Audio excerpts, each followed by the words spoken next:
So mga brad, ganito kami mag-deep cleaning. Baklas lahat yan. Turbo line. Kaya tinawag na deep cleaning. Pati yung kaloob-looban ng turbo line, intercooler, matanggal.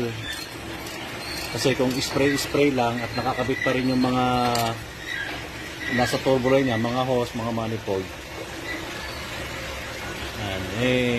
hindi matatawag na deep cleaning yun. Kailangan talaga binabaklas lahat, tapos binababad namin yan. Kaya minsan tumatagal na mga 2 araw. At least hindi na pagod yung hindi na sayang yung pagod ng gumagawa.